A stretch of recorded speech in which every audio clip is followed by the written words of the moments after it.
Dr. Zakir, some scholars say that smoking is haram.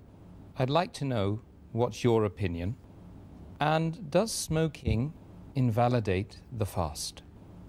As far as smoking is concerned, several years before, when science hadn't advanced that far, most of the scholars used to say that smoking is makhrooh. Based on the Hadith of Muhammad, which is mentioned in Sahih Bukhari, volume number 1, in the Book of Adhan, Hadith number 855, where the Prophet said that anyone who eats garlic or onion, they should stay away from us and stay away from the mosque. Prophet said that, don't come to the mosque after having garlic or onion because there's bad breath. When you are smoking, the breath is worse than onion or garlic. So based on this hadith, therefore garlic and onion doesn't become haram, it was makhrooh. So based on this hadith, scholars give the fatwa that smoking is makhrooh. But now, after science has advanced, we have come to know that smoking is nothing but it's a slow poisoning. Tobacco in any form, whether smoking, cigarettes, whether bidi, whether tobacco in hookah, whether chewing tobacco, all forms of tobacco contain nicotine and tar. And we know it's nothing but slow poisoning. That is the reason most of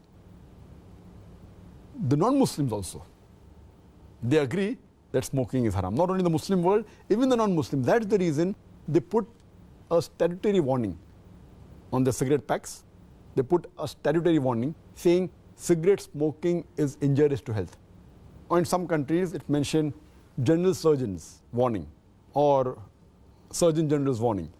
Smoking is injurious to health. And anyone gives the ad, whether in newspaper, in the magazine or television, it is compulsory that they have to highlight the statement, smoking is injurious to health. So I'm not talking about the Muslim world, even the non-Muslim world agrees that smoking is nothing but slow poisoning.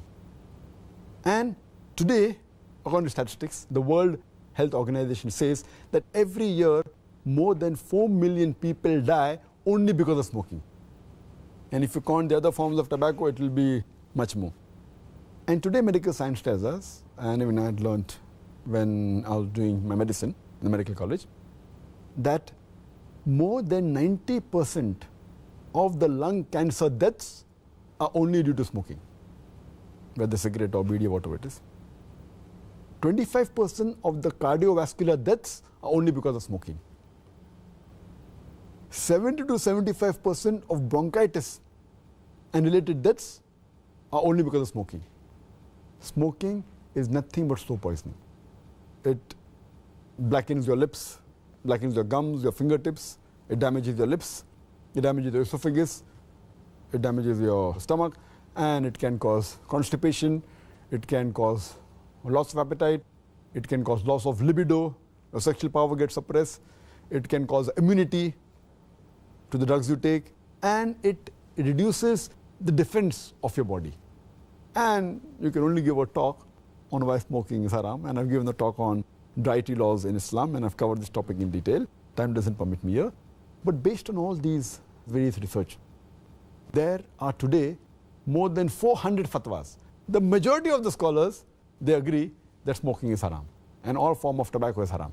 There may be certain scholars of certain countries, including this country where I come from, India, they say it is makhrooh yet.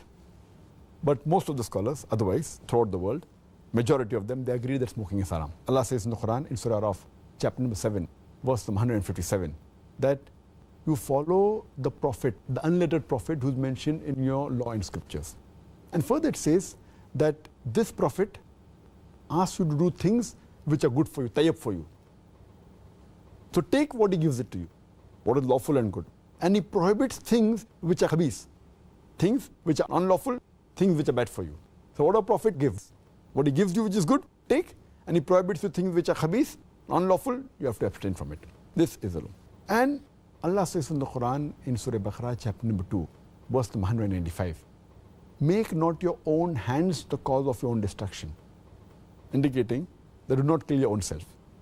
Because smoking is nothing but slow poisoning, it comes under this category, something like suicide.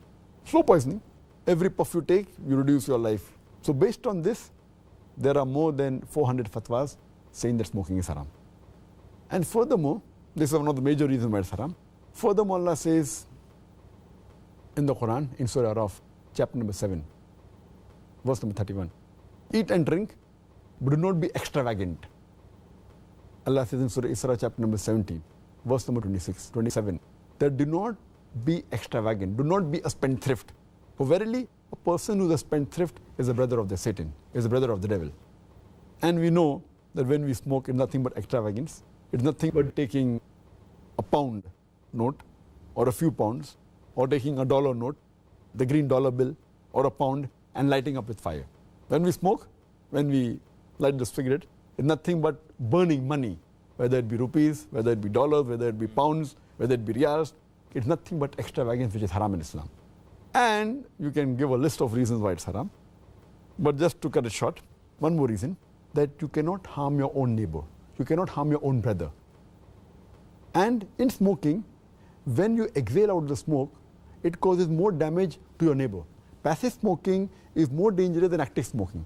When the person who smokes, when he exhales out, if the person who's a neighbor inhales the smoke, it causes more damage to him than the person who smokes. That's the reason many countries like Singapore, etc., they've banned smoking in public places. In your personal house, you can do it. In public places, in government places, smoking has been banned. So based on this, it's haram. So smoking is haram.